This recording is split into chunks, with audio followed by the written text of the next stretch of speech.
सभी लोग हाथ जोड़ लीजिए, मंगलाचरण करेंगे। नमो अरिहंताणं, नमो सिद्धाणं, नमो आयर्याणं, नमो उवज्झायाणं, नमो लोके सविसापूर्णम्। मैं ज्ञानानंद स्वभावी हूँ, मैं ज्ञानानंद स्वभावी हूँ।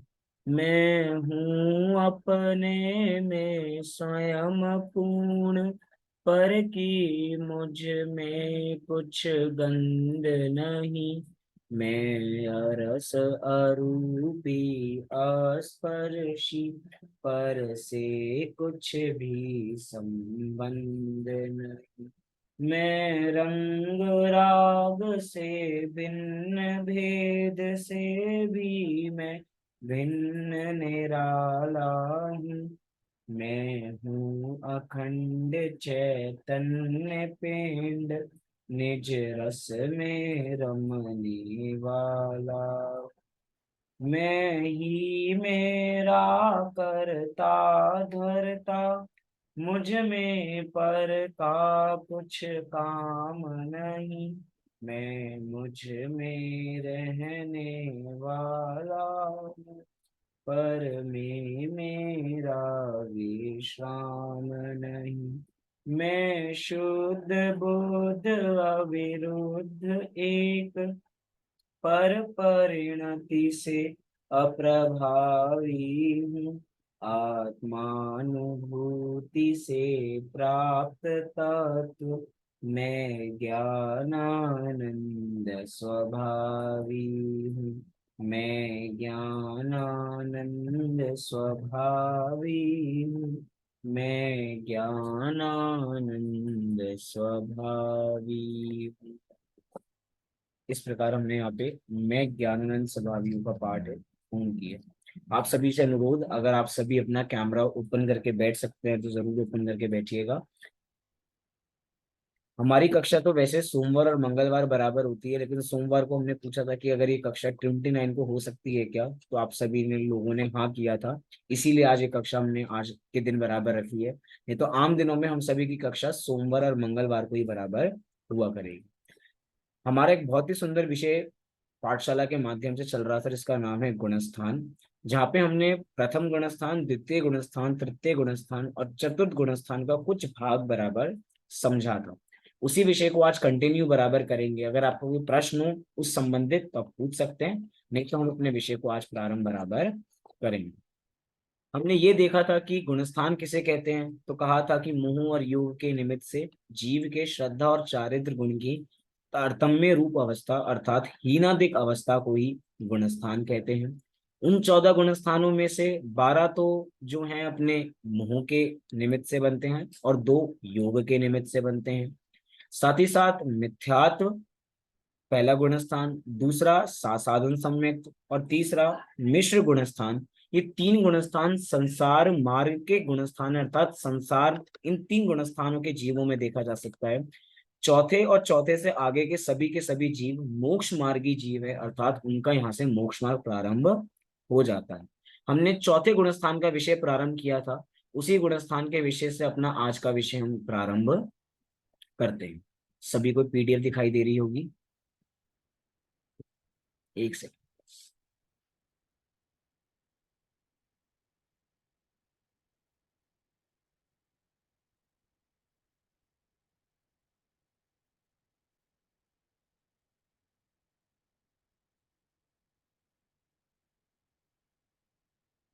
जिसका नाम था अविरत सम्यक। क्या नाम था? अविरत सम्यक। जहां पर हमने शब्दों के अर्थ बराबर देखे थे। अविरत अर्थात व्रत से रहित। तो कौन से व्रतों से रहित? तो हमारे यहाँ 2 ही व्रत है, एक है अणुव्रत और एक है महाव्रत। इन 2 व्रतों से रहित जो गुणस्थान है, लेकिन इन 2 व्रतों से रहित होने के बावजूद भी यहाँ पर सम्यक्त कायम रहता है, अर्थात सम्यक्त यहाँ पर भी है। तो कोई पूछे कि कौन सा चारित्र यहाँ पर बराबर रहता है, तो हमने कहा था स्वरूपाचरण चारित्र यहाँ पर बराबर रहता है। ये चौथे गुणस्थानवर्ती जीव भी अन्याय, अनिति, अभक्ष, इन तीन चीजों का त्यागी तो अवश्य होता ही होता है। किसी कोई भी अन्याय नहीं करेगा, कोई भी अनीति नहीं करेगा, कोई भी अभक्ष नहीं करेगा, अर्थात अभक्ष का सेवन नहीं करेगा। ऐसा होता है चौथे गुणस्थानवर्ती सम्यक दृष्टि जीव। यहाँ पे हमने इसकी मान्यता देखी थी, अर्थात अगर हमें भी चौथे गुणस्थान में आना हो, अर्थात हमें भी सम्यक दृष्टि होना हो, तो निरंतर हमारे भी ऐसे भाव हर समय रहने चाहिए। कैसे भाव रहने चाहिए? कि मैं तो त्रिकाल एक रूप रहने वाला ज्ञायक परमात्मा हूँ, मैं ज्ञाता हूँ, अन्य सब ज्ञेय हैं, पर के साथ मेरा कोई संबंध है ही नहीं। अनेक प्रकार के विकारी भाव जो पर्याय में होते हैं, वे मेरा स्वरूप नहीं है। ज्ञाता स्वरूप की दृष्टि एवं लीनता करते ही वे नाश को प्राप्त हो जाते हैं, अर्थात उत्पन्न नहीं होते। मेरा आप सभी से प्रश्न है कि यहाँ पे वे का मतलब क्या है?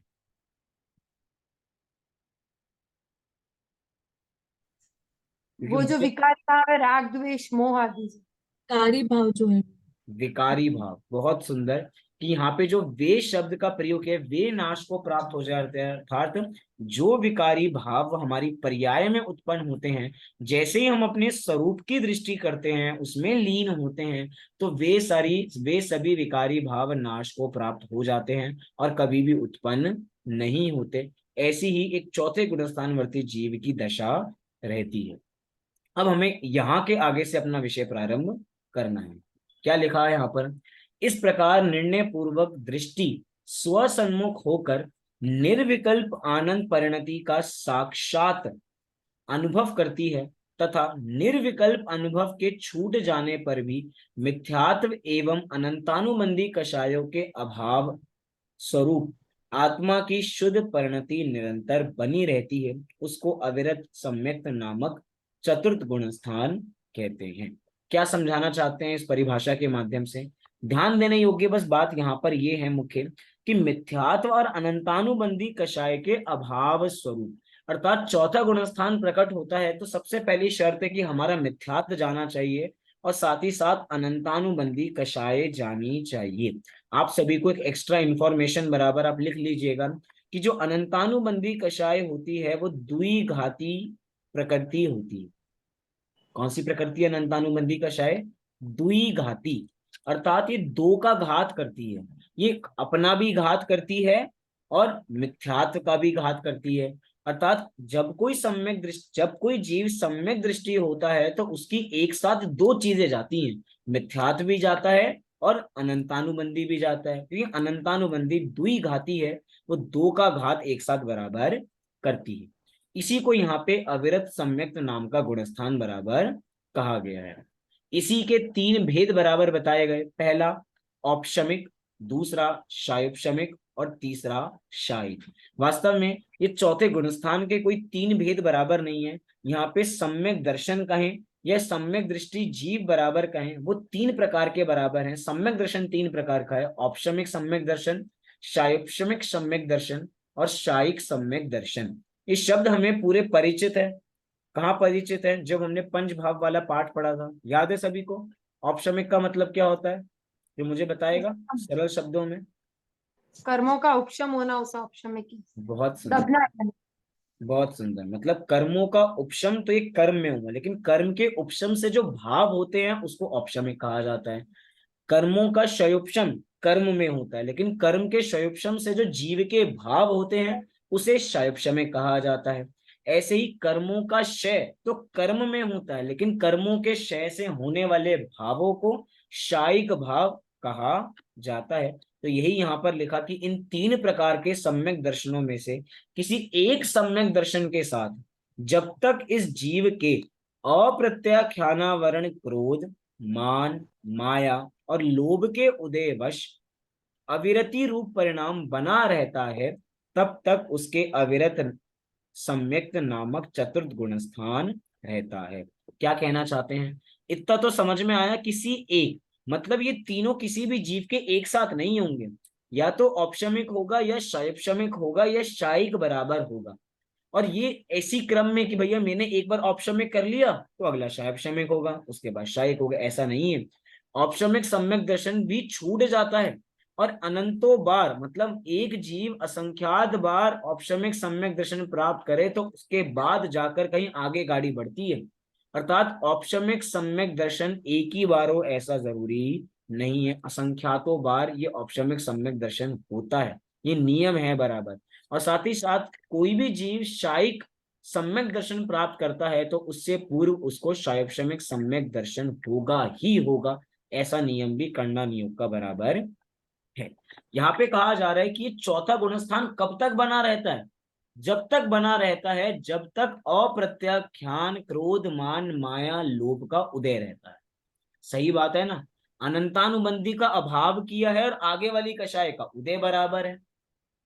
मतलब अभी तक हमें चौथा गुणस्थान प्रकट इसलिए नहीं हो रहा था क्योंकि अभी अनंतानुबंधी का उदय था, लेकिन अब अनंतानुबंधी का अभाव हो गया तो चौथा प्रकट हो गया। लेकिन कोई हमसे प्रश्न करे कि भैया पांचवा क्यों नहीं हो रहा, अब पांचवा इसलिए नहीं हो रहा क्योंकि अभी अप्रत्याख्यानावरण का उदय है। अर्थात अप्रत्याख्यानावरण क्रोध मान माया लोभ, जब तक इनका उदय बना रहता है तब तक चतुर्थ गुणस्थान बना ही रहता है, और जैसे ही इनका उदय खत्म हो जाता है अर्थात हम अप्रत्याख्यानावरण क्रोध मान माया लोभ को भी जीत लेते हैं तो पांचवा गुणस्थान बराबर हमारा हो जाता है। ये सारा विषय हम इसलिए पढ़ रहे हैं क्योंकि हमें भी आगे जाके मोक्ष मार्ग में पहुंचना है, मात्र बातों का विषय बना के छोड़ना नहीं है। ये चौथे गुणस्थान कैसे प्राप्त बराबर होगा, भैया हमें मिथ्यात्व को हराना पड़ेगा, हमें अपनी कषायों को कंट्रोल करना पड़ेगा। पंडित टोडरमल जी बार बार मोक्ष मार्ग प्रकाशक में एक ही पंक्ति पे बारंबार जोर देते हैं कि भैया हमें अपने भावों की संभाल करनी है, हमें अपने परिणामों की खबर रखनी है। क्यों बारंबार कहा जाता है, क्योंकि भैया ये भाव इतने चंचल हैं, कब गुस्सा करते हैं कब मान करते हैं कब कॉलर ऊपर हो जाता है इस जीव को पता नहीं लगता। हर समय गुस्सा नाक पे लेके चलेंगे तो भैया सम्यक दर्शन कैसे होगा, थोड़ा कंट्रोल रखना पड़ेगा। कंट्रोल रखना पड़ेगा मतलब क्या, भैया नेचर को सुधारना पड़ेगा। क्रोध करना किसी को पसंद नहीं है, लेकिन जब क्रोध आता है ना तो जीव आपा से बाहर हो जाता है। उस समय कहा जाए गुस्सा नहीं करते, अगर कोई बच्चा ऊंची आवाज में माता पिता से बात करे तो मम्मी पापा क्या कहते हैं, ऊंची जबान नहीं लड़ानी, हम बड़े हैं, धीरे आवाज नीचे होनी चाहिए तुम्हारी बराबर। अब देखो, किसी क्रोधी को शांत करने के लिए भी व्यक्ति को क्रोध करना पड़ता है। हम कह रहे हैं कि हमें क्रोध भी नहीं करना, मान भी नहीं करना, माया भी नहीं करनी, लोभ भी नहीं करना।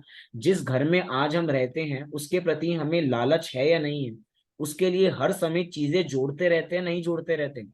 हम सभी के घर में बर्तन है, और एक जने के बर्तन नहीं है, एक पूरी अलमारी अलग से होगी, पूरी क्रॉकरी सेट की हमारी, जब कभी मेहमान आएंगे तब निकलेंगे। हमारे पास ऐसे कितने, हम सभी के घर में सोफे बराबर होंगे, तो सोफे का हमारे पास एक ही कवर है, नहीं ना, दो तीन कवर हैं हमारे पास, मेहमान आएंगे तो अलग कवर चढ़ते हैं। पर्दे भी हमारे पास तीन चार प्रकार के बराबर होंगे, कपड़े भी हमारे पास बहुत प्रकार के हैं।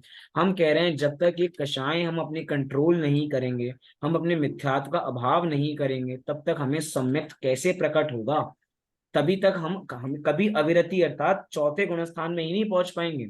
हम तो कह रहे हैं कि पांचवा गुणस्थान क्यों नहीं बन पा रहा, इसलिए नहीं बन पा रहा है क्योंकि अभी अप्रत्याख्याना वर्ण कषाय का उदय है। ये सभी को समझ में आया, हाँ जी कि ना जी। अगर मैं आपसे पूछूं कि चौथा गुणस्थान क्यों नहीं बन पा रहा तो कोई मुझे बता सकता है, अभी हमें चौथा गुणस्थान क्यों नहीं हो रहा, इसके दो कारण।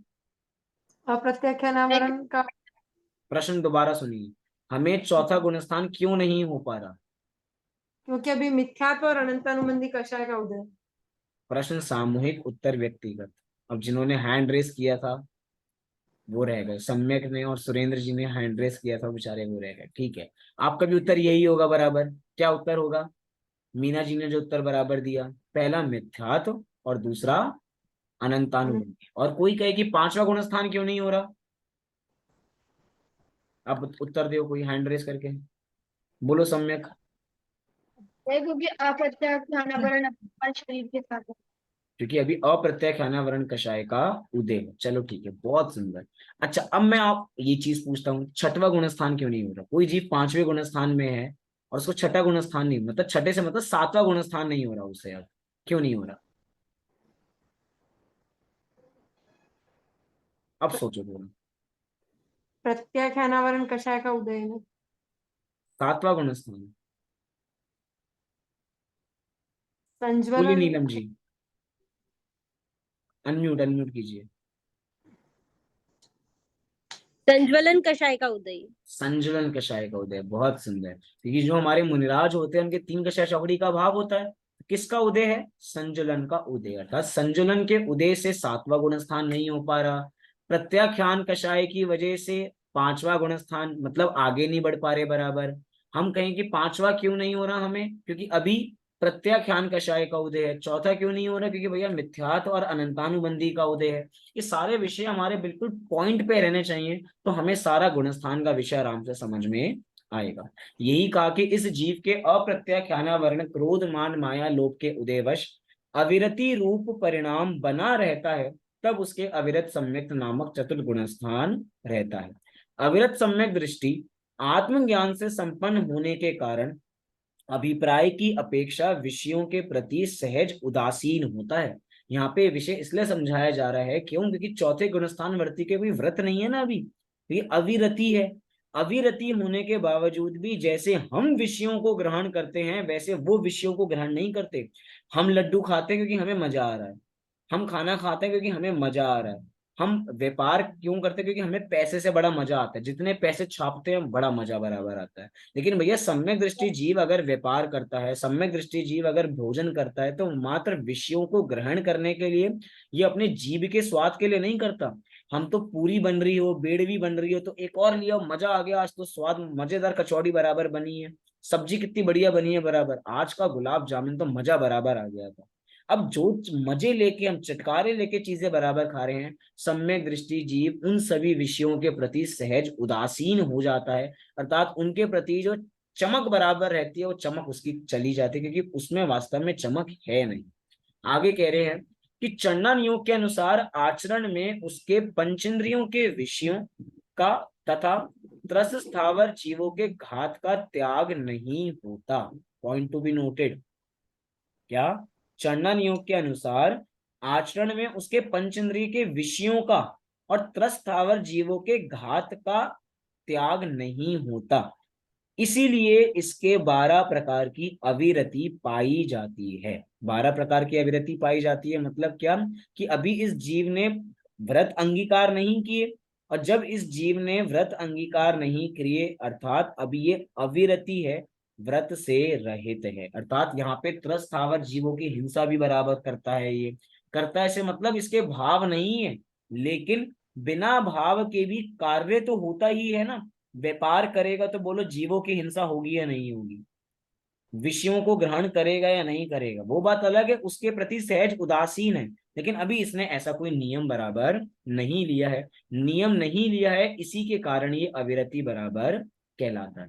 इस प्रकार हमने यहाँ पे चौथे गुणस्थान का स्वरूप अपना पूर्ण बराबर किया। अभी तक मैं सोच रहा हूं कि हम सभी चौथे गुणस्थान में आ चुके हैं, आ गए बराबर। मिथ्यात्व और अनंतानुबंधी का भाव कर दिया हम सभी ने, तो आगे बढ़े। नहीं बढ़ा तो फिर से चौथे गुणस्थान को पढ़ेंगे। पढ़े आगे। हाँ भैया।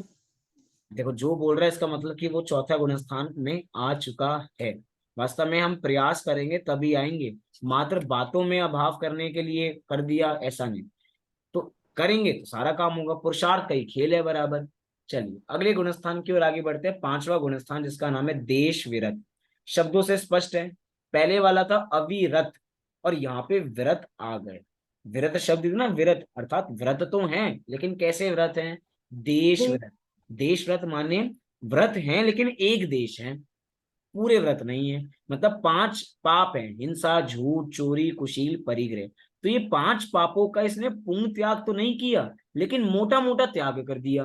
स्थूल पाप का त्याग कर दिया, स्थूल हिंसा का त्याग कर दिया, स्थूल झूठ का कर दिया, स्थूल चोरी स्थूल कुशील स्थूल परिग्रह का त्याग कर दिया। लेकिन भैया भूमिका के अनुसार ही सारे कार्य होते हैं, जिसकी जैसी भूमिका उसके वैसे भाव, उसकी वैसी चर्या बराबर। यही कह रहे हैं कि भैया यहाँ पे व्रत तो अंगीकार किए हैं, लेकिन व्रत अपने भूमिका के अनुसार बराबर किए हैं, कुछ अंश में व्रतों को अंगीकार कर लिया। पढ़ते हैं इसको, क्या लिखा बराबर। चतुर्थ गुणस्थान वाला सम्यक दृष्टि जीव अपनी आत्मा की शुद्ध परिणति को स्वसन्मुख पुरुषार्थ द्वारा बढ़ाता हुआ पंचम गुण स्थान को प्राप्त करता है। कैसे प्राप्त करता है? शुद्ध परिणति को स्वसन्मुख पुरुषार्थ द्वारा। पॉइंट टू बी नोटेड, बहुत ध्यान से, बहुत मतलब बहुत पेचीदा विषय बराबर है। पेचीदा इसलिए बराबर कह रहा हूं, यहाँ पे लिखा कि अगर हमें चौथे गुणस्थान से पांचवें गुणस्थान पे जाना है तो प्रोसेस क्या है उसका? कह रहे हैं अपनी आत्मा की शुद्ध परिणति को स्वसन्मुख कर लेना। आपने एक अभी आगे जाकर हम एक पाठ पढ़ेंगे, उसका नाम है पंचम गुणस्थान वर्ती श्रावक की 11 प्रतिमाएं। कौन सा पाठ पढ़ेंगे? पंचम गुणस्थान वर्ती श्रावक की 11 प्रतिमाएं। अर्थात पंचम गुणस्थान में 11 प्रतिमाएं होती हैं। आपने सुना होगा कि भैया इन्होंने 4 प्रतिमा ले रखी है, इन्होंने 5 प्रतिमाएं ले रखी हैं। जो एलक छुल्लक होते हैं वो 11वीं प्रतिमाधारी बराबर होते हैं, 7वीं प्रतिमा ब्रह्मचर्य प्रतिमा बराबर होते हैं। ऐसे बहुत सारी प्रतिमा, 11 प्रतिमाओं का स्वरूप देखेंगे बराबर। जीवों को लगता है कि हम प्रतिमाओं को अंगीकार कर लेंगे तो हम पंचम गुणस्थान में आ जाएंगे, लेकिन नहीं। पंचम गुणस्थान में जीव जब आता है जब स्वसन्मुखता के माध्यम से, अर्थात पुरुषार्थ के माध्यम से जीव अप्रत्याख्याना वर्ण कषाय का भी अभाव कर देता है।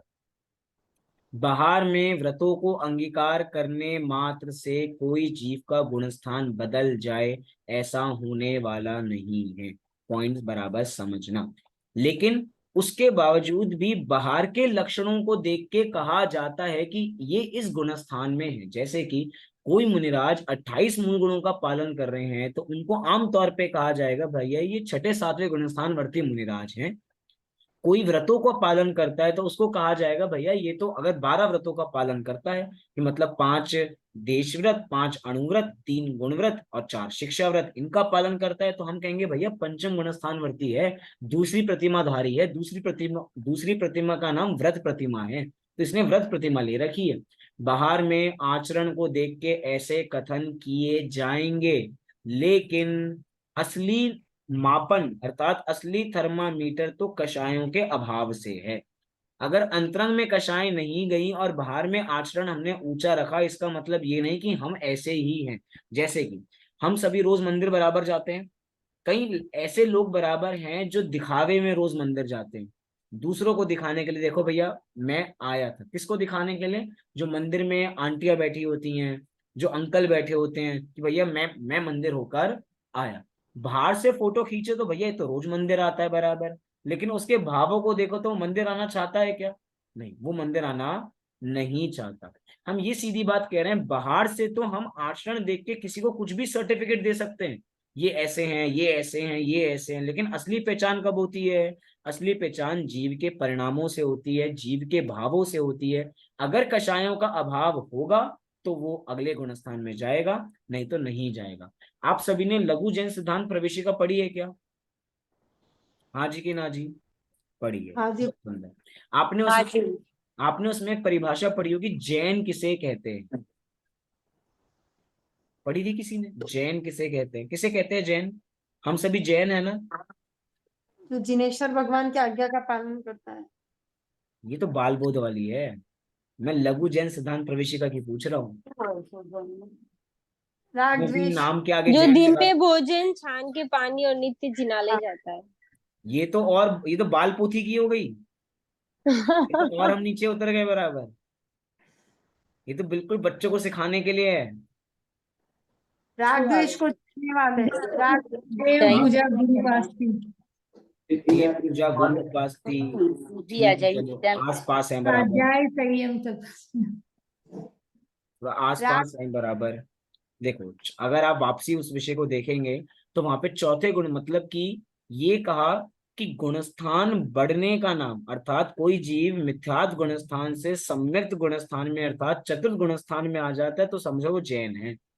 अर्थात हमारे यहाँ आचरण बढ़ाने से जैन नहीं हो जाते। बहुत सुनना बराबर, पानी छान के पीना शुरू कर दिया, रोज मंदिर जाना शुरू कर दिया, इसके माध्यम से जैन नहीं है। जैन कब है? जब हमारा गुणस्थान बदल जाए तब जैन है। जब हम पहले गुणस्थान से चौथे गुणस्थान में आ जाए तो जैन है। तो बोलो हम जैन है क्या? अब हम में से बहुत लोग पानी छान के पीते होंगे, बहुत लोग बाहर का कुछ आलू प्याज मतलब जमी कन नहीं खाते होंगे, तो हम जैन हो गए? अच्छा बताओ, जो जमी कन नहीं खाता वो जैन है क्या? ये करना नहीं योग है। चढ़ना नियोग आपको सर्टिफिकेट दे देगा जैन का, लेकिन करना नियोग आपको सर्टिफिकेट नहीं देगा जैन का। करना नियोग तो तब आपको सर्टिफिकेट देगा जब आपका गुणस्थान बदलेगा। जब आप पहले गुणस्थान से चौथे गुणस्थान में आ जाओगे, जब आपकी भूमिका बढ़ जाएगी, तब आप वास्तव में जैन हुए। क्रिया कांड का नाम वास्तव में जैन दर्शन नहीं है। कौन कितना पानी छानता है, कौन कितना मंदिर जाता है, कौन कितना पाठ करता है, कौन कितना दया दान करता है, इसका नाम धर्म नहीं है। और हमें यही करके धर्म लगता है। 1 घंटे की कक्षा पढ़ के बोलो कैसा लगता है? घर वाले क्या क्या कर कर आए? आज तो हम 1 घंटा धर्म करके आए हैं। धर्म कर आना हमने बहुत बड़ा। हम कह रहे हैं कि अगर गुणस्थान बढ़ा तो समझो धर्म हुआ, गुणस्थान नहीं बदला तो अभी भी अधर्म चल रहा है। ये मात्र हम विषय, जैसे गाने सुनते हैं ना, जैसे गाने सुन के भूल जाते हैं, करते रहते हैं, विषय नहीं लगाते, ऐसे ऐसे ही इस विषय को सुन रहे हैं और छोड़ते जा रहे हैं। एक कान से सुनते हैं, दूसरे कान से बराबर निकाल देते हैं। हम कह रहे हैं इस विषय को ग्रहण करने की आवश्यकता है, तब समझना कि हमारा गुणस्थान बदला। हम तो यहाँ पे 5वें गुणस्थान की बात कर रहे हैं। लिखा कि स्व सन्मुख पुरुषार्थ द्वारा बढ़ाता हुआ पंचम गुणस्थान को प्राप्त करता है, उसको आत्मा का निर्विकल्प अनुभव चतुर्थ गुणस्थान की अपेक्षा शीघ्र शीघ्र होने लगता है। क्योंकि अब गुणस्थान बदला है। पहले तो लंबे लंबे टाइम में आत्मा का अनुभव होता था, अब वो ड्यूरेशन कम हो गई, अर्थात जल्दी जल्दी आत्मा का अनुभव होने लगा। क्यों? क्योंकि अब कषायों का अभाव हो गया ना। इसका मतलब ये है कि कषाएं हमें आत्मानुभव नहीं करने देती हैं। Point to be noted. अनंतानुबंधी कषाएं हमारे अनंत संसार का कारण है, इसकी वजह से कभी हमें आत्मानुभूति नहीं करने देती। अर्थात मिथ्यात्व है, हमें मिथ्यात्व और अनंतानुबंधी है, हमें आत्मानुभूति नहीं करने देती। धीरे धीरे कषाएं कम होती जाएंगी, कषायों का प्रभाव कम होता जाएगा, तो हमें अपने आत्मा के लिए समय ज्यादा मिलता जाएगा। इसका मतलब जब कभी गुस्सा आए तो भैया शांत हो जाना, गुस्सा मत करना। लोग गुस्से को बैर बना लेते हैं, क्रोध को बैर बना लेते हैं। जब मिलूंगा उसको तो मारूंगा, 4 दिन बाद मिलूंगा ना उसको देख लूंगा बराबर। उसने मुझे गाली दी थी, उसको भी 2 गाली दे के दिखाऊंगा। उसने तो एक ही दी थी, उसने तो एक मुक्का मारा था, मैं 4 दे के दिखाऊंगा बराबर। हम तो भैया बड़े बड़े पिताजी के बच्चे हैं हम बराबर, हम तो 4 करेंगे बराबर। लोगों के दिमाग में ऐसा फितूर हर समय छाता है, बदले की आग का, ईर्ष्या का बराबर। हम कह रहे हैं कि जितने भी कषाय भाव हैं हमें आत्मा से दूर लेकर जा रहे हैं, आत्मा के नजदीक नहीं। अच्छा, आप सभी खुद भी सोचिए एक बार, अगर आज आपको इस समय में गुस्सा आ रहा होता तो आप आज कक्षा आते हैं? आज आपकी कक्षा से बस 1 मिनट पहले अपने बच्चों से या अपने हस्बैंड से किसी से भी लड़ाई हो जाती, किसी भी छोटी सी बात को, तो बोलो आज यहाँ पर आते? हर समय वही चलता रहता, तुमने तो मेरा दिमाग खराब कर दिया, बच्चे तो मेरा जान पी गए हैं बराबर, कक्षा में बैठने बराबर नहीं देते, कुछ नहीं करने देते बराबर, अब तो मेरा मूड बराबर बिगड़ गया है। सोचो, एक कषाय के परिणाम से 1 घंटा खराब हो जाता है और हम अपनी आत्मा की बात सुनने से दूर हो जाते हैं। हम कह रहे हैं जब जब कषाय करते हैं तो आत्मा से दूर जा रहे हैं, आत्मा के नजदीक नहीं आ रहे। इतनी सी बात यहाँ पे समझाई जा रही है। लॉजिक देखो, कषाय होंगी तो आत्मानुभव और नहीं होगा, कषाय जैसे जैसे कम होती जाएंगी आत्मानुभव जल्दी जल्दी होगा। तभी कहा जाता है कि जो 3 कषाय चौकड़ी के अभाव पूर्वक हमारे मुनिराज आत्मानुभव करते हैं, वो गुणस्थान में झूलते हैं। छठा सातवां, छठा सातवां, छठा सातवां, अभी आत्मानुभूति करके आए, आत्मानुभूति करके बाहर 28 मूल गुणों का पालन कर रहे हैं। और 28 मूल गुणों के पालन करते करते कब अपनी आत्मा में चले जाएंगे हमें पता भी नहीं लगेगा। वो आहार करते करते आत्मानुभव कर रहे हैं, हमें नहीं पता। वो विहार करते करते आत्मानुभव कर रहे हैं, हमें नहीं पता। ये आत्मानुभव दशा ऐसी ही है, जल्दी जल्दी उसकी फ्रीक्वेंसी बहुत जल्दी बढ़ जाएगी और वही हमें कार्य बराबर करना है। उसको आत्मा का निर्विकल्प अनुभव शीघ्र शीघ्र होने लगता है और अप्रत्याख्यानावरण कषाय का अभाव हो जाता है। क्यों हो जाता है? क्योंकि देश विरत है ना। अभी चतुर्थ गुणस्थान में इस कषाय का उदय था और अब इसमें इसका अभाव हो गया। अब उदय किसका रहेगा? अब उदय रहेगा प्रत्याख्यानावरण कषाय का। अब अगर हमें कोई अगले गुणस्थान में प्रवेश नहीं करने दे रहा है, तो क्यों नहीं करने दे रहा? क्योंकि अभी हमें प्रत्याख्यानावरण कषाय का उदय है, तभी तो हमें अगले गुणस्थान में प्रवेश करने नहीं दे रहा वो।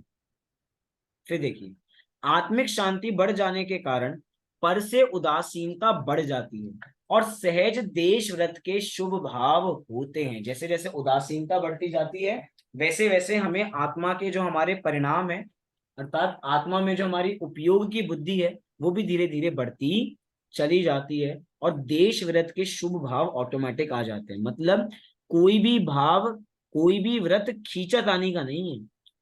हम अगर व्रत करते हैं तो खींचतान करके करते हैं, कर लेते हैं, मन तो कर नहीं रहा लेकिन करना पड़ेगा। और जब करना पड़ेगा तब कैसे लगती है भैया, तब बीतता नहीं है दिन बराबर। लोग कर तो लेते हैं व्रत 10 लक्षण के अंदर, अष्टानिका के अंदर, लेकिन दिन गुजारने मुश्किल हो जाते हैं बराबर, खींचतानी के थे। जैन दर्शन खींचतानी का दर्शन नहीं है। इसलिए कह रहे हैं कि देश व्रत के शुभ भाव ऑटोमेटिक होते हैं। सहज देश व्रत के शुभ भाव होते हैं। कब होते हैं? जब गुणस्थान हमारा आगे बढ़ जाता है। अतः एक सेकंड 5 लाख है। अतः वह श्रावक के व्रतों का यथावत पालन करता है, परंतु अपने शुद्ध परिणति विशेष उग्र नहीं होने से तथा प्रत्याख्यानावरण कषाय का सद्भाव बने रहने से भाव रूप मुनि पद का अधिकारी नहीं हो सकता है। क्यों नहीं हो सकता? क्योंकि भैया अभी उतने शुद्ध भाव नहीं हो रहे हैं, अभी उतनी शुद्ध परिणति डेवलप नहीं हुई है कि अपनी आत्मा में बार बार जाने का मन करे। मन तो बारंबार करता है लेकिन क्या करे, कषाय है ना, कषाय जाने नहीं देती, उपयोग स्थिर रखती नहीं है। हमारा उपयोग स्थिर नहीं रहेगा तो विषयों में बराबर जाएगा। कौन कषाय रखने नहीं दे रही है? कौन कषाय मुनि व्रत अंगीकार करने नहीं दे रही? तो प्रत्याख्यानावरण कषाय का सद्भाव की वजह से, अर्थात प्रत्याख्यानावरण कषाय है, इसकी वजह से हम मुनि पद अंगीकार नहीं कर पाते हैं। यह अवस्था ही देश व्रत नामक पंचम गुणस्थान है। इसे व्रताव्रत या संयता संयत गुणस्थान भी कहते हैं, क्योंकि अंतरंग में निश्चय व्रताव्रत या निश्चय संयमा संयम रूप दशा होती है और बाह्य में एक ही समय में त्रस वध से विरत और स्थावर वध से अविरत रहता है। इस गुणस्थान वाले श्रावक के अणुव्रत नियम से होते हैं। अब पॉइंट बराबर पकड़ना, दो नाम दिए, व्रताव्रत और संयता संयत। दो शब्द हैं, व्रत और अव्रत, व्रत और अव्रत। क्योंकि पंचम गुणस्थान में व्रत है भी और व्रत है भी नहीं। व्रत है किस अंश में है भैया? अभी हमने 5 पापों का स्थूल त्याग कर दिया, तो स्थूल त्याग रूप तो व्रत है, लेकिन सूक्ष्म अभी पाप बचा है, इसीलिए अव्रत है। इसी को दूसरे शब्दों में कहा संयता संयत, अर्थात संयत और असंयत। मतलब संयम है भी, संयम है भी नहीं। कोई कह रहा है संयम है, तो कैसे है संयम? क्योंकि देश व्रत है, अर्थात 5 पापों के त्याग रूप, एक देश त्याग रूप तो संयम है, लेकिन अभी 5 पापों का पूर्ण त्याग नहीं है, इसीलिए असंयम भी है। इसलिए यहाँ पे लिखा, उदाहरण के लिए समझाया हमें कि त्रस वध से तो विरध है। ये त्रस वध क्या है? त्रस का मतलब क्या होता है? चलने फिरने वाले, बेंद्रिय से पंचेंद्र तक के जीव। कौन से? 2 इंद्रिय से लेके 5 इंद्रिय तक के जीव। 2 इंद्रिय से लेके 5 इंद्रिय तक के जीव हैं त्रस, और स्थावर वो 1 इंद्रिय बराबर है, जो कि 5 की संख्या में, पृथ्वी का एक, जल का एक, वायु का एक इत्यादि। तो अब ये कह रहे हैं कि जो पंचम गुणस्थान वर्ती जीव है वो त्रस वध से तो कैसा है? विरत है, अर्थात इसका तो त्यागी है कि भैया मैं कभी भी त्रस जीवों की हिंसा नहीं करूंगा। याद कीजिए, चौथे गुणस्थान वर्ती जीव का इसका भी त्याग नहीं है, उसके माध्यम से त्रस जीवों की हिंसा भी हो सकती है। हो सकती है मतलब हो जाती है, करना चाहता नहीं है लेकिन हो जाती है। लेकिन यहाँ पर पंचम गुणस्थान वर्ती जीव के त्रस वध का तो त्याग है कि मैं 2 इंद्रिय से लेकर 5 इंद्रिय तक के जीवों का घात नहीं करूंगा। लेकिन जो सूक्ष्म बचा हुआ है ना अभी, वो है स्थावर वध। तो अभी स्थावर वध से अविरत है, अर्थात उसका त्याग अभी वो नहीं कर पाया, अर्थात अभी उसकी भूमिका के अनुसार नहीं हो पाया। तो इस गुणस्थान वाले श्रावक के अणुव्रत नियम से होते हैं। 5 पाप हैं और 5 पापों के त्याग स्वरूप जो होते हैं उसको, एक देश त्याग स्वरूप जो होते हैं उसको अणुव्रत कहते हैं, और 5 पापों के पूर्ण त्याग को महाव्रत कहते हैं। यहाँ पे लिखा 11 प्रतिमाधारी आत्मज्ञानी क्षुल्लक एलक व आरिकाएं इसी गुणस्थान में आते हैं। किस गुणस्थान में आते हैं? पंचम गुणस्थान में बराबर आते हैं। पंचम गुणस्थान का नाम है देश व्रत गुणस्थान, व्रताव्रत गुणस्थान, संयता संयत गुणस्थान। 3 नाम बराबर हमें पता लग गए बराबर। और अभी इसी ये पंचम गुणस्थान अच्छी तरह याद रखना, थोड़े समय बाद इसी के ऊपर डिटेल चर्चा बराबर करेंगे। जो लिखा ना 11 प्रतिमाधारी, ये 11 प्रतिमाएं कौन सी बराबर होती हैं उसकी चर्चा आगामी पाठों में बराबर आएगी। लेकिन क्षुल्लक, एलक और आरिकाएं ये 11वीं प्रतिमाधारी बराबर होते हैं। ये विषय यहाँ पे हमें बराबर समझना चाहिए। तो हमें ये पंचम गुणस्थान स्पष्ट हुआ बराबर सभी को? हाँ जी कि ना जी? भैया एक बार व्रता व्रत और डिफाइन करिए।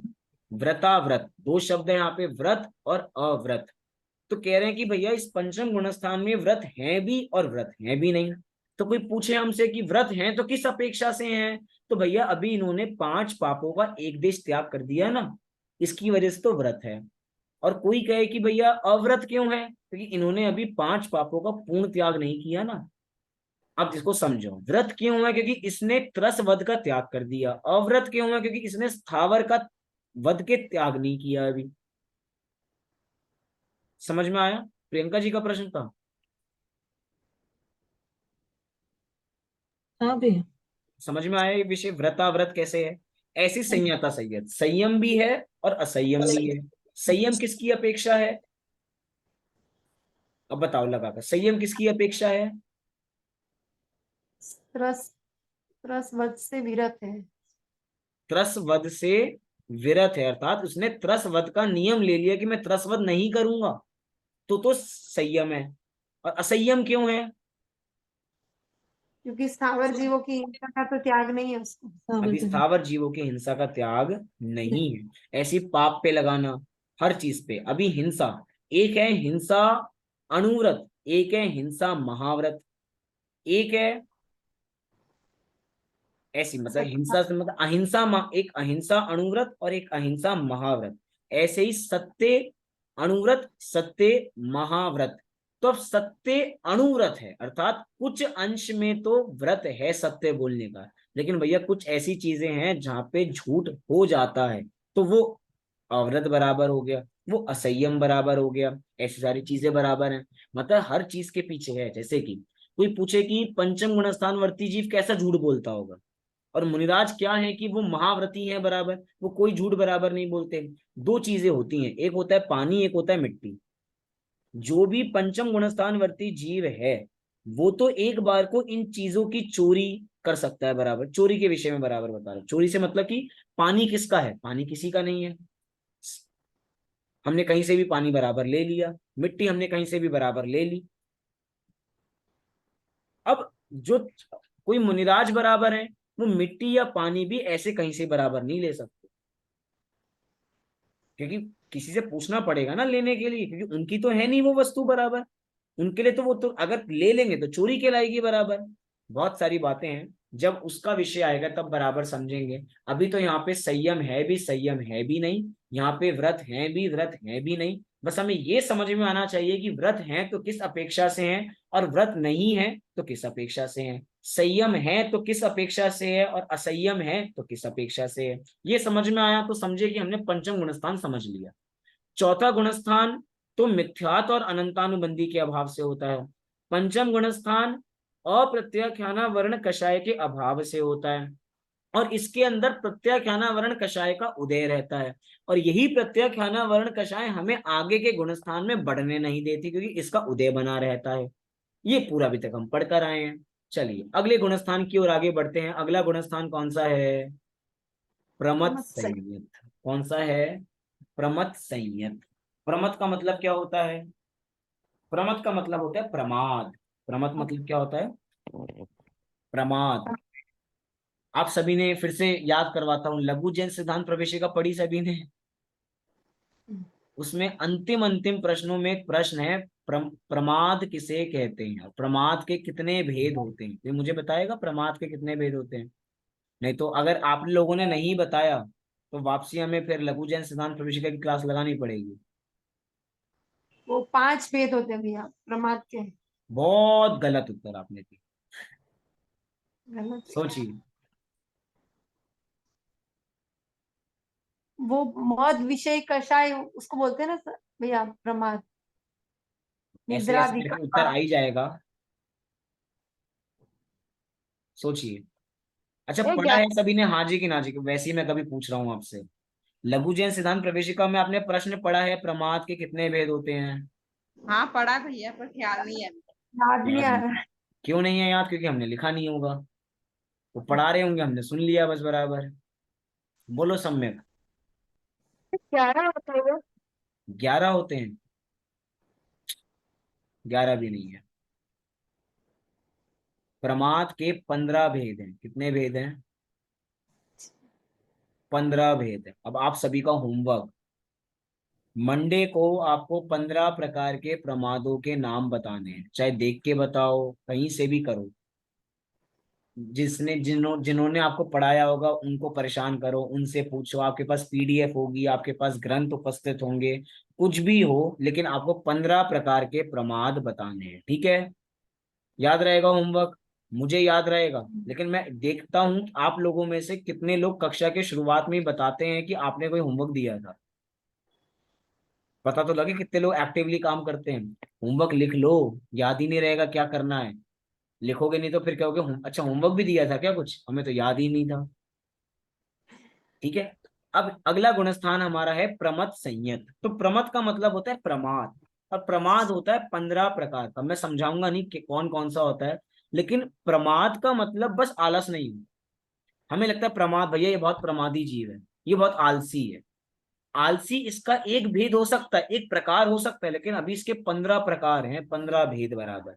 आप पढ़ोगे ना, बहुत सरल है, आपको सारा विषय बराबर याद बराबर आ जाएगा। लेकिन यहाँ पर कह रहे हैं प्रमथ संयत। ये जो प्रमथ शब्द है ये अंत दीपक है। कौन सा दीपक है? प्रमथ अंत शब्द कौन सा दीपक? अंत दीपक। मतलब आपको अंत दीपक का स्वरूप तो पता है सभी को। मैं इन्हीं कक्षाओं में बहुत बार बता चुका हूं अंत दीपक का मतलब, आदि दीपक का मतलब, मध्य दीपक का मतलब। कौन बताएगा? अंत यानी जहां तक प्रमाद का अंत हो चुका, मतलब छठे गुणस्थान तक के बाद प्रमाद नहीं है। नहीं है, मतलब पहले से लेकर छठवीं तक प्रमाद है, इसका मतलब ये हुआ। अंत हाँ। दीपक, अंत में रखा लेकिन प्रकाश पहले तक जाएगा। मतलब पहले से लेके छठे गुणस्थान तक सभी के सभी गुणस्थान कैसे हैं? प्रमाद वाले हैं। अब देखना, उनमें प्रमाद शब्द लगा नहीं है। पहले गुणस्थान में प्रमाद शब्द है क्या कहीं पे? दूसरे में, तीसरे, चौथे, लेकिन हिडन है। अब नहीं तो नाम बहुत बड़ा हो जाएगा ना। जैसे हम नमोकार मंत्र पढ़ते हैं, तो नमो लोए सव साहुणम।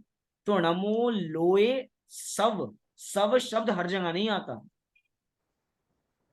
नमो लोए सव अरहंताणम ऐसे कोई बोलता है क्या? नहीं। नमो लोए सव सिद्धाणम, लेकिन वो शब्द वहां पर गर्भित है, हिडन है, अंत दीपक है। ऐसे ही प्रमाद शब्द यहाँ पे अंत दीपक है। पहला गुणस्थान, दूसरा, तीसरा, चौथा, पांचवा, छठवां, 6 के 6 कैसे हैं? प्रमाद से सहित है। और अगले गुणस्थान का नाम है अप्रमथ संयत। क्या नाम है?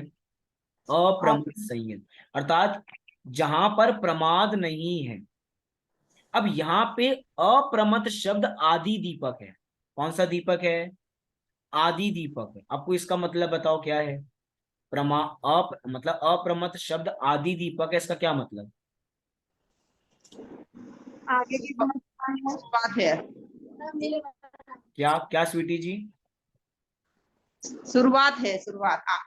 शुरुआत है, मतलब कि 7वें गुणस्थान से लेकर आगे तक के सभी गुणस्थान जितने आगे आने वाले हैं वो सभी कैसे हैं? प्रमाद से रहित। पॉइंट टू बी नोटेड, बार बार अप्रमथ शब्द नहीं दिया जाएगा, लेकिन हमें वहां पे अप्रमथ शब्द हिडन समझना है। यही आज हमारे आचार्यों की रीति नीति है। क्योंकि हमारे आचार्यों को ना वास्तव में, वही सोचे आचार्य ने एक और शब्द क्यों नहीं लिख दिया। अरे भैया, उनको अपनी परिग्रह बचाना है। उनको कम से कम अक्षरों के अंदर ज्यादा से ज्यादा बात कहनी है। इसकी वजह से उन्होंने ज्यादा अक्षरों का प्रयोग नहीं किया, कम शब्दों के अंदर ज्यादा समझो, ऐसी बात है। ऐसा हमारे हमें आचार्य देव बराबर उपदेश देते हैं। चलिए आइए इसी गुणस्थान पे, 6वें गुणस्थान पे क्या लिखा कि जिस सम्यक दृष्टि ज्ञानी पुरुष ने निज द्रव्याश्रित पुरुषार्थ द्वारा पंचम गुणस्थान से अधिक शुद्धि प्राप्त करके निश्चय सकल संयम प्रकट किया है और साथ में कुछ प्रमाद भी वर्तता है, उसे प्रमथ संयत गुणस्थान वर्ती कहते हैं। सीधी सी बात है। पंचम गुणस्थान में कहा था कि चौथे गुणस्थान से पुरुषार्थ करो तो पंचम में आ जाओगे। अब छठवें गुणस्थान में कहा जा रहा है कि पंचम गुणस्थान में जीव थोड़ा और पुरुषार्थ करे और शुद्धि को प्रकट करे और स्वसन्मुख में लीन बराबर हो जाए, तो क्या हो जाएगा, तो छठे गुणस्थान में आ जाएगा। लेकिन छठे गुणस्थान में साथ साथ में कुछ प्रमाद भी रहता है, पॉइंट टू बी नोटेड, बहुत ध्यान से बराबर। हमें क्या लगता है, एक व्यक्ति बहुत ईंटें उठाता है, एक व्यक्ति बहुत मेहनत करता है, और एक व्यक्ति खाट पे लेटा रहता है, बिस्तर पे पड़ा रहता है। हम बताओ किसको कहेंगे कि भैया कौन मेहनती है और कौन प्रमादी है, बताओ। एक व्यक्ति बिस्तर पे लेटा है और एक व्यक्ति रोज सुबह काम पे जाता है, तो बोलो कौन मेहनती है और कौन प्रमादी है।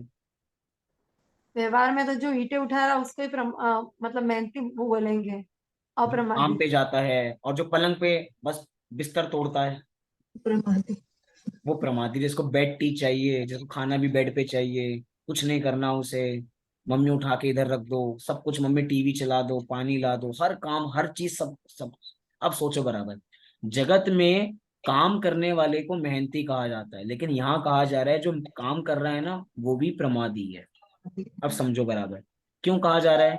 यहाँ पर कह रहे हैं कि इसी छठे गुणस्थान में मुनिराज 28 मूल गुणों का पालन करते हैं, और 28 मूल गुणों का पालन करते हुए भी मुनिराज को क्या शब्द दिया, प्रमथ संयत। प्रमथ संयत, प्रमादी कहा। अब ये चीज हमें समझ में नहीं आती, मतलब हम 28 मूल गुणों का पालन नहीं करें तो हम प्रमादी, मुनिराज 28 मूल गुणों का पालन करें तो भी वो प्रमादी। तो भैया ये प्रमाद है क्या वास्तव में। यहाँ पे ये कहना चाहते हैं कि जो भी जीव अपनी आत्मा में लीन नहीं होता वो सब प्रमादी है।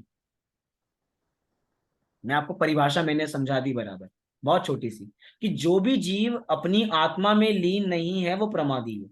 जिस समय हम अपने व्यापार पे जा रहे हैं तो भैया आत्मा में तो लीन नहीं है ना, वहां पे दुकान पे जाके कौन सी आत्मा का ध्यान करते हैं, वहां पे तो पैसे का ध्यान करते हैं। गृहस्थी में घर के काम होते हैं तो भैया गृहस्थी में रोटी बन रही है तो कौन सा आत्मा का ध्यान होता है। गर्मी बहुत पड़ रही है दिल्ली के अंदर, मम्मी रसोई से आते हैं बिल्कुल पसीने में चूर चूर बराबर, बॉडी मेहनत करती है, एसी चलाओ मेरे लिए तुरंत बराबर। हम एसी बराबर चला देते हैं बच्चे, तो भैया थोड़ी मेहनत कर कर आए हैं, मेहनत करके आए हैं।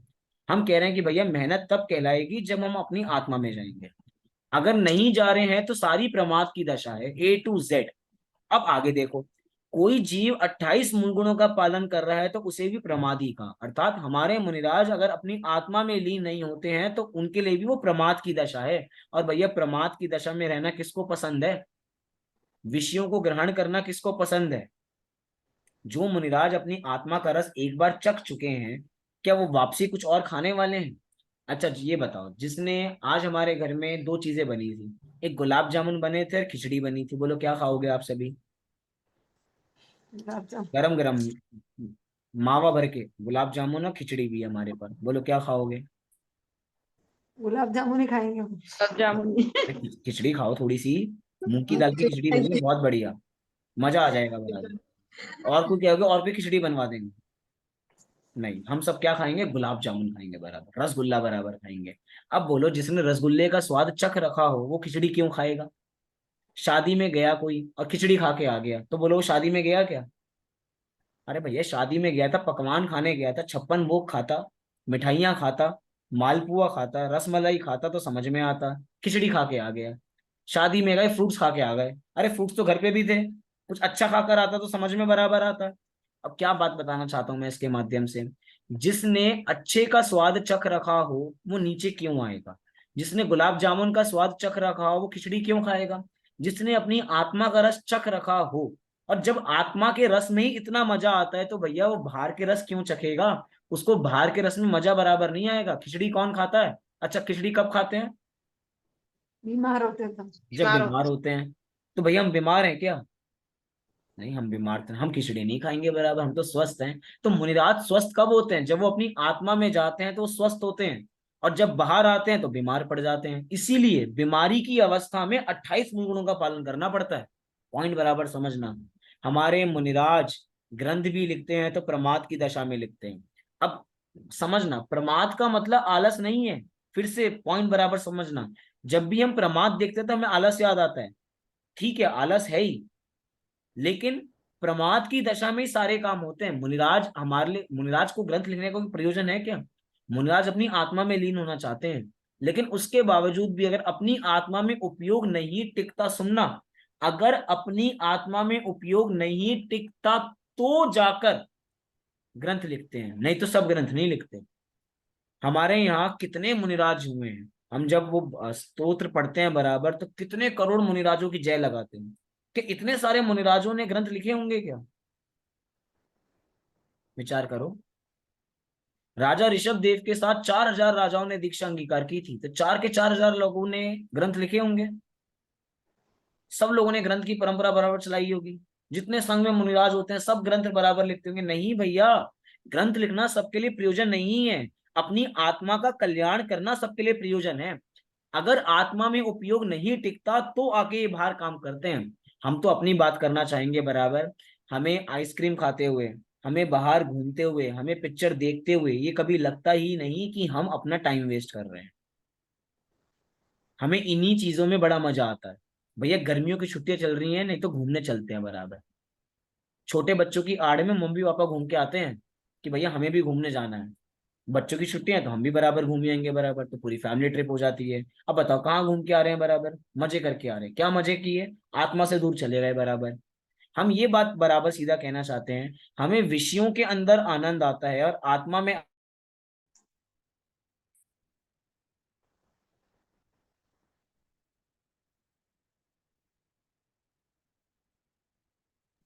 आवाज आ रही है अभी आपको? अभी वाईफाई कनेक्शन टूट गया था एक सेकंड के लिए। क्या बात चल रही थी हमारी? हमें बाहर के विषयों में आनंद आता है लेकिन आत्मा में आनंद नहीं आता। इसका मतलब ये कि हम अपनी आत्मा से दूर भाग रहे हैं। हम कह रहे हैं जितने सारे काम होते हैं, मतलब देखो, दया, दान, पूजा, व्रत, उपवास, ये सब प्रमाद की दशा है। अच्छा, हम अभी कक्षा पढ़ रहे हैं तो हम प्रमाद है कि हम आलस में पढ़ रहे हैं? हाँ भैया, आलस में पढ़ रहे हैं, आत्मा में लीन नहीं हो रहे। एक कान से सुन के दूसरे कान में निकाल रहे, तो बोलो सबसे बड़े प्रमादी हम हैं या नहीं है? हम सब अपने मंदिर में बैठते हैं, सारी अच्छी अच्छी बातें सुन के आते हैं और मंदिर की बातों को मंदिर में छोड़कर आते हैं। भैया मंदिर की चीज कोई नहीं लानी चाहिए, मंदिर की चीज मंदिर में रहनी चाहिए। अच्छी बातें भी मंदिर में बराबर रहेंगी। बाहर उतरते ही वापसी मोह की मदिरा फिर से शुरू बराबर हो जाती है। इसका मतलब हम ये कहना चाहते हैं कि हमें प्रमाद में ही कितना आनंद आता है। हम कह रहे हैं अप्रमाद की दशा वो है जहां पे अपनी आत्मा का आनंद आए, और जहां आत्मा का आनंद आता है वहां किसी और चीज का आनंद नहीं आता। देखिए, तो ये है प्रमथ संयत गुणस्थान वर्ती। फिर आगे कहा, अनंतानुबंधी आदिक 12 कषायों का अभाव होने से, पूर्ण संयमाभाव होने के साथ संजुलन कषाय और 9 कषाय की यथा संभव तीव्रता रहने से संयम में मल को उत्पन्न करने वाला प्रमाद भी होता है। इसीलिए इस गुणस्थान की प्रमथ संयत संज्ञा सार्थक है। यहाँ पे क्या कहा? अनंतानुबंधी आदि 12 कषाय। ये 12 कैसे हो गई? अनंतानुबंधी, अप्रत्याख्यानावरण और प्रत्याख्यानावरण। बहुत सुंदर। तो 3 कक्षाएं बराबर हो गई। अनंतानुबंधी की 4, अप्रत्याख्यान की 4 और प्रत्याख्यान की 4, तो टोटल 12 कक्षाओं का अभाव होने से पूर्ण संयमाभाव, पूर्ण संयम प्रकट हो गए 3 कक्षाएं के अभाव में। तो पूर्ण संयम होने के साथ, लेकिन भैया अभी संजलन कषाय बची है। संजलन जो सम्यक प्रकार से ज्वलन, अर्थात अभी भी कषायों को जिंदा बराबर रखती है। कषाय और 9 कषाय अर्थात ईक्षत कषाय, हास्य रति अरति आदि, वो 9 कषाय बराबर यथा संभव तीव्रता रहने से संयम में मल को उत्पन्न करती हैं। यही भैया ये पूर्ण संयम जो है ना, ये यथाख्यात संयम क्यों नहीं हो पाता, अर्थात यथाख्यात चारित्र क्यों नहीं हो पाता? क्योंकि भैया अभी दोष लगा हुआ है। किसका दोष लगा हुआ है? अभी भी संजलन कषाय का दोष है। इसकी वजह से यहाँ पर प्रमाद रहता है, और जहां प्रमाद रहता है इसीलिए इस गुणस्थान के आगे जो प्रमथ शब्द दिया गया है वो सार्थक है। 2 शब्द देखिए, यहाँ पे संयत अर्थात संयम भी है और संयम के साथ प्रमाद भी है। कोई पूछे प्रमाद क्यों है? क्योंकि भैया अभी कषाएं बची हुई हैं। प्रमाद क्यों है? क्योंकि अभी कषाएं बची हुई हैं और अपना उपयोग इतना टिकता नहीं है बराबर। संयम क्यों है? क्योंकि अभी पूर्ण संयम को ग्रहण कर लिया, महाव्रतों को अंगीकार कर लिया, 28 मूल गुणों का पालन हमने प्रारंभ कर दिया, तो संयत बराबर हम हो गए। इस गुणस्थान में इस गुणस्थान में मुनि महाव्रतों को अपेक्षा सविकल्प अवस्था में ही होते हैं। इसीलिए यद्यपि इसमें उपदेश का आदान प्रदान आहार आदि का ग्रहण, मल आदि का उत्सर्ग, एक क्षेत्र से दूसरे क्षेत्र में आना जाना इत्यादि अनेक प्रकार के विकल्प होते हैं। अब सुनना बराबर, ये जो मुनि दशा है ये सविकल्प अवस्था है। सविकल्प अवस्था है इसका मतलब समझ में नहीं आया? छठवां गुणस्थान सविकल्प है और सातवां गुणस्थान निर्विकल्प है, क्योंकि अब आत्मा में लीन हो गए, तो आत्मा में लीन हो गए तो कोई विकल्प नहीं है। अब 28 मूल गुणों का पालन करने का भी तो विकल्प रहता है कि आज हमें विहार करना है, आज हमें आहार लेना है या आहार नहीं लेना है, अब मल का उत्सर्ग करने जाना है। अभी चातुर्मास का समय बराबर चल रहा है, इस बार कहाँ चातुर्मास बराबर होगा, एक जगह से दूसरी जगह कितनी देर में बराबर पहुंच जाएंगे, बहुत सारे विकल्प बराबर होते हैं। लेकिन ये कब है? जब छठवें गुण स्थान में है। यहाँ पर तो ये बात कह रहे हैं कि एक क्षेत्र से दूसरे क्षेत्र आना जाना इत्यादि अनेक प्रकार के विकल्प होते हैं, तथापि साथ साथ, अभी इंपॉर्टेंट बात क्या कहना चाहते हैं, साथ साथ मुनि योग्य आंतरिक शुद्ध परिणति निरंतर रहती है। सबसे इंपॉर्टेंट बात देनी चाहिए, तीन कषाय चौकड़ी का भाव हो गया ना, तीन कषाय चौकड़ी के अभाव पूर्वक शुद्ध परिणति डेवलप बराबर हो चुकी है। वो शुद्ध परिणति वास्तव में ऐसी है, वो रिचार्ज कर दिया वास्तव में, ऐसा रिचार्ज हो गया कि जब 28 मूल गुणों का पालन होगा तब भी आत्मानुभूति हो पाएगी, अर्थात वो शुद्ध परिणति कायम बराबर रहेगी, कायम बराबर रहेगी। अब मैं कैसे बराबर, अभी आखिरी में उदाहरण देके आपको बताऊंगा क्या कहना चाहते हैं इसके माध्यम से। शुद्धोपयोग और शुद्ध परिणति, इन दोनों में डिफरेंस क्या होता है आखिरी में बराबर देखेंगे। यहां पर क्या कहा, उसके अनुरूप 28 मूल गुण व उत्तर मूल गुणों का शील के सब भेदों का यथावत पालन भी सहज होता है। कैसे होता है? सहज, खींचतान करके नहीं होता, और हम व्रतों को खींचतान करके करते हैं। वे 28 मूल गुण निम्न प्रकार हैं: 5 महाव्रत, 5 समिति, 6 आवश्यक,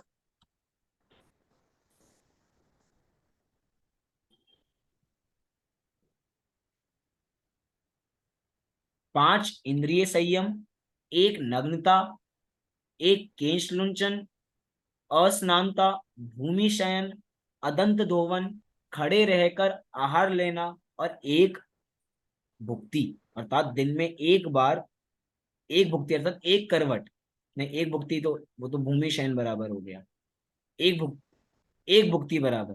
तो देखो इसको याद करने का बहुत इजी सा कॉन्सेप्ट बराबर है, 3 पंजे, 1 छक्का 1 सत्ता, याद रहेगा। 3 पंजा, 1 छक्का 1 सत्ता, 3 पंजा कौन से बराबर है? 5 तो हो गए अणुव्रत, सॉरी 5 हो गए महाव्रत, 5 महाव्रत हो गए, 5 इंद्रिय संयम, क्या 5 समिति हो गई, 5 समिति हो गई, 5 इंद्रिय संयम, 3 पंजा, 1 छक्का 6, मतलब 1 छक्का मतलब 6 आवश्यक, और क्या बचा हमारा? 1 सत्ता, 1 सत्ता, सत्ते के अंदर वो 7 शेष गुण बराबर, तो 15 + 6 + 7 = 28 मूल गुणों का पालन हमारे मुनिराज बराबर करते हैं। यहाँ पे एक बात समझ के अपनी बात को बराबर पूर्ण करेंगे। यहाँ पे एक शब्द बराबर दिया, यहाँ पे शुद्ध परिणति, क्या शब्द है? शुद्ध परिणति, बहुत सरल शब्द है वास्तव में। 2 चीजें हमने पढ़ी होंगी अपने ग्रंथों में, एक होता है शुद्धोपयोग और एक होता है शुद्ध परिणति। 2 शब्द हैं, शुद्धोपयोग और शुद्ध परिणति। कैसे समझें इसको बराबर? शुद्धोपयोग के माध्यम से हमारी परिणति डेवलप होती है। डेवलप कैसे होती है? जैसे कि हमारे पास फोन रहता है, तो फोन हमारा अभी 100% चार्ज है, लेकिन जैसे ही हमारा फोन हम 100% चार्ज हमने देखा तो हमने क्या किया, उसको चार्जिंग से हटा दिया, तो अब ये 100% चलेगा। क्यों चलेगा? क्योंकि हमने इसे चार्ज कर लिया है। लेकिन जैसे ही हमें पता लगा भैया 20% पे अलर्ट आ गया कि भैया अब बैटरी को फिर से रिचार्ज करने का टाइम है, तो हमने क्या किया, मोबाइल को फिर से चार्ज पर लगा दिया, तो फिर चार्ज बराबर हो गया। अब हर समय चार्ज पे थोड़ी लगा के रखेंगे, फिर 100% हो गया तो हमने क्या किया, उसको फिर प्लग से हटा दिया।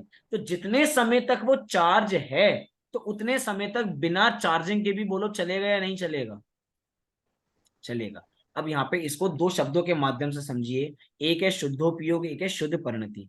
शुद्धोपयोग के माध्यम से हम एक ऐसी चीज डेवलप कर लेते हैं कि 28 मूल गुणों के पालन के समय में भी हमारी शुद्ध परिणति बराबर कायम रहे, अर्थात शुभ भाव हमारे कायम रहे। हमने कुछ ऐसा प्रोसेस बराबर कर लिया, हम आत्मानुभूति में गए और ऐसे लीन बराबर होकर आए, ऐसी हमने आत्मानुभूति बराबर की कि भैया अब थोड़े समय तक हमारी चार्जिंग चल जाएगी। अर्थात अब हम जब उपयोग के बाहर भी आएंगे, अर्थात आत्मा से बाहर भी आएंगे, अर्थात उसको हमने फोन को चार्जिंग से हटाया तब भी फोन चलेगा ना, ऐसे शुद्धोपयोग से जब हम बाहर आएंगे तब भी हम आगे चलते रहेंगे, अर्थात शुद्ध परिणति हमारी कायम रहेगी। वो शुद्ध परिणति कायम क्यों हुई है? वो शुद्ध परिणति बनी है शुद्धोपयोग की वजह से। फोन हमारा पूरे दिन 100% चार्ज क्यों चल जाता है? क्योंकि हमने उसको चार्ज किया था। अगर चार्ज नहीं करेंगे तो बोलो चलेगा क्या? नहीं। आजकल जगह जगह ईवी स्टेशन बनते जा रहे हैं। आप अपनी गाड़ी लाओ इलेक्ट्रिक और उसको चार्ज बराबर कर लो। अब चार्जिंग होगी तो ही तो गाड़ी आगे चलेगी ना। वो शुद्धोपयोग चार्जिंग का काम करता है, अर्थात बारंबार आत्मा में जाना पड़ता है। नहीं जाएंगे तो भैया चार्जिंग खत्म हो जाएगी, गुणस्थान गिर जाएगा। इसका मतलब कोई भी जीव छठवें गुणस्थान में अंतर मुहूर्त से ज्यादा रह ले तो उसका गुणस्थान गिर जाता है। क्या कहा? अगर कोई जीव छठवें गुणस्थान में अंतर मुहूर्त काल से ज्यादा रह ले तो उसका गुणस्थान गिर जाता है। मतलब भैया बैटरी 0% हो गई। अब बैटरी 0% हो गई और उसको समय पर हमने चार्जिंग नहीं लगाई तो भैया गुणस्थान गारंटी नियम से गिरेगा ही गिरेगा। समझ में आया सभी को? हाँ जी कि ना जी? अभी कुछ बातें होंगी एक बार में नहीं आई होंगी, दोबारा इन्हीं बातों को डिस्कस करेंगे और थोड़ी विषय की क्लैरिटी करेंगे। अभी तो अपना समय बराबर पूर्ण हुआ, अभी छठवें गुणस्थान का कुछ अंश हमारा बचा है। अगले सोमवार और मंगलवार को इस गुणस्थान के विषय को पूर्ण बराबर करेंगे। थोड़ी स्पीड से चलेंगे नहीं तो हमारे 3 हफ्ते इसी में बराबर निकल जाएंगे। लेकिन अगली बार हम पूरे विषय को गुणस्थान को पूर्ण बराबर करेंगे, इस लक्ष्य से बराबर आएंगे और जो होमवर्क दिया है उस होमवर्क को बराबर कर कर आएंगे कि प्रमाद के कितने भेद हैं इसका। तो अब अपनी अगली मुलाकात सोमवार को बराबर होगी। अभी आपका कोई प्रश्न हो तो आप बराबर मेरे से पूछ सकते। कोई प्रश्न किसी का? भैया जी अगर ऐसे भी कह सकते हैं जैसे हमारे धर्म में रुचि उपलब्ध मतलब प्रचलित हुई तो हमारा शुभ भाव बन रहा है। जैसे ही हमें विचार मंथन आत्मा का ध्यान चालू करने लगा तो शुद्ध परिणति की ओर चलने लगे। तो एक मुहूर्त में हम वहां रह रहे हैं, गिर कैसे जाते और उसी के आगे में बढ़ना तो क्या करना पड़ेगा, क्या करते फिर मंदिर? नहीं, जो हम अपने स्वाध्याय कर रहे हैं तो सबके सब शुभ भाव हैं, शुद्ध शुद्ध तो है ही नहीं, ये तो सब शुभ भाव है। तो ये उदाहरण इस चीज में तो बराबर लग ही नहीं पाएगा। हम तो ये कह रहे हैं कि हम अगर शुभ भाव से शुद्धोपयोग में आना, अर्थात शुभोपयोग से शुद्धोपयोग के अंदर आना है तो हमें अपनी आत्मा में लीन, अर्थात कषायों की मंदता जब हो तब खेल रचाना पड़ेगा। पंडित टोडरमल जी ने यही कहा, जब कषाय मंद हो तब उस रस्सी को काटने की कोशिश करना, अर्थात संसार चक्र की रस्सी कब कटेगी? जब कषाय मंद होंगी। और इस समय हमारी कषाय मंद हैं तो हम प्रयास इसी समय करें और हमारी संसार चक्र तो शुद्धोपयोग में आ जाएंगे। फिर भैया वो फिर नीचे गुणस्थान कैसे गिर जाता है? जो ये गुणस्थान का नियम है ना बराबर, कि अगर हमारा उपयोग अंतर मुहूर्त से ज्यादा वहां रहा, मतलब छठे गुणस्थान में ही हम अंतर मुहूर्त से ज्यादा रह लिए, शुभ भाव में ही हम बराबर रह लिए, अशुभ भाव में बराबर रह लिए, तो हमारा गुणस्थान नीचे गिर जाएगा। अगर हमने फोन को 5% बैटरी है, धीरे धीरे डिक्रीज होती जा रही है, 5% थी, हमने नेट ऑफ कर रखा था, नेट ऑन कर दिया 5% पे, तुरंत गिर के 1% पे आ गई। तो अगर अभी चार्जिंग पे नहीं लगाया तो बोलो क्या होगा? डिस्चार्ज हो जाएगा, फोन ऑफ हो जाएगा, डिस्चार्ज हो जाएगा। लगाएंगे ना तुरंत चार्जिंग पे। यही कहना चाहते हैं कि अगर हमने वापसी अपनी चार्ज नहीं किया तो गुणस्थान नीचे गिर जाएगा। सबका अपना अपना समय है गुणस्थान का, ऐसा। और किसी का कोई प्रश्न? भैया अपन अभी जो 5वें गुणस्थान की बात कर रहे थे तो अपन ने बात करी थी कि आरिका एलक क्षुल्लक जो 5वें गुणस्थान वर्ती होते हैं, तो अपन एलक क्षुल्लक जी का तो समझते हैं कि आगे जाके उनकी मुनि अवस्था अगर आती है तो गुणस्थान में चेंज होता है। बट आरिका माता को कैसे, मतलब आरिका जी को कैसे उसमें ले सकते हैं? उनका होगा ही नहीं। हाँ, क्योंकि उनके लिए तो उनका पंचम ही उत्कृष्ट है। अच्छा, महिलाओं के लिए पंचम गुणस्थान ही उत्कृष्ट गुणस्थान है, वे इससे ऊपर जा ही नहीं सकते। अगर जाना होगा तो उनको पर्याय छेद करके पुरुष पर्याय में आना पड़ेगा, ओके, ऐसा। अभी जब हम वो 11 प्रतिमा वाला पाठ पढ़ेंगे तब वो विषय सारा आएगा। ठीक। और कोई प्रश्न किसी का? चलिए अभी की कक्षा को हम यहीं पे पूर्ण करते हैं। सभी को सादर जय। जय श्री हिंद। जय